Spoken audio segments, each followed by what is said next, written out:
Hey, Fee, if you could give props to one player or play from tonight's game, who would you give your props to?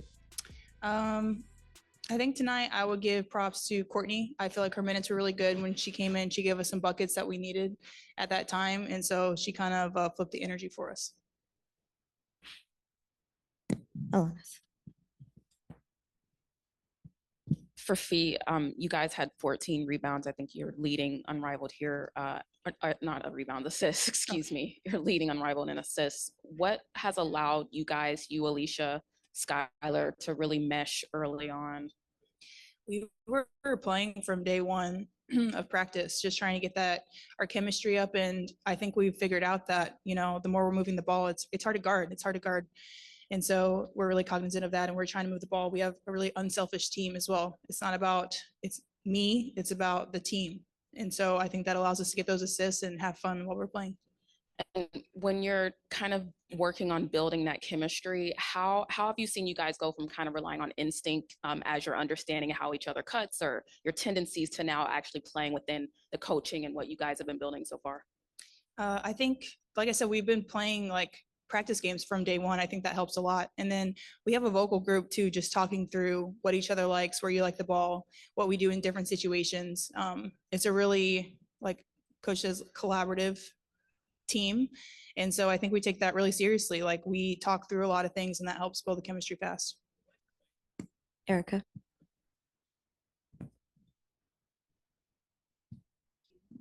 Coach, kind of going off of what some of Fee was saying, what are some of the things that you and the rest of the staff wanted to impart early on to talk about getting out to an early start that has led to such a hot start in this league?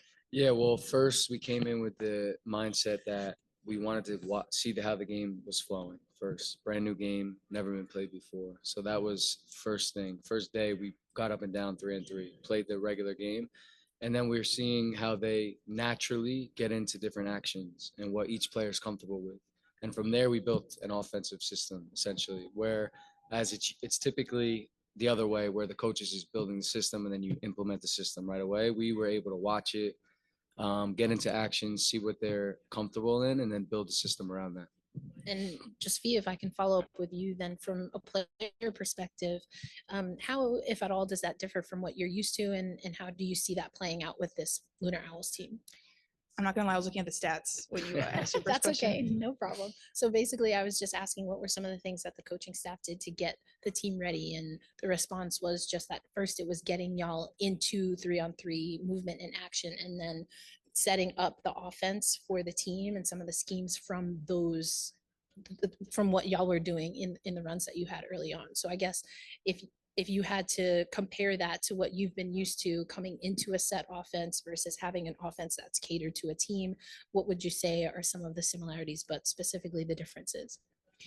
I think just, taking two people off the court, you have every single person involved in every play. I think that's a big difference. In traditional 5-on-5, you usually have, people standing in the corner or whatever it is. Like, so that's a lot different. And then the way that you have to move, and the space, there's so much more open space. So the cutting is really important. The spacing is really important. So getting that down, it's a new game for everybody. I think working through that, we've had to do that a lot more than you do in traditional training camps, because you've played 5-on-5 your whole life.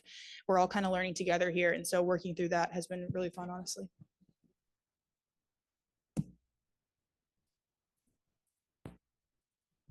Just wondering, obviously you spend a lot of time on the business side of things, preparing for this league. Now that you're actually here and you're just playing basketball and it's all kind of come to fruition, do you have moments during the night where you're thinking to yourself, like, I can't believe this is unrivaled and, we built this? Or are you just playing like basketball and it's almost when you get home, you realize like this is part of this league that we established? Like, how present are you in the game versus like kind of the enormity of what you're doing?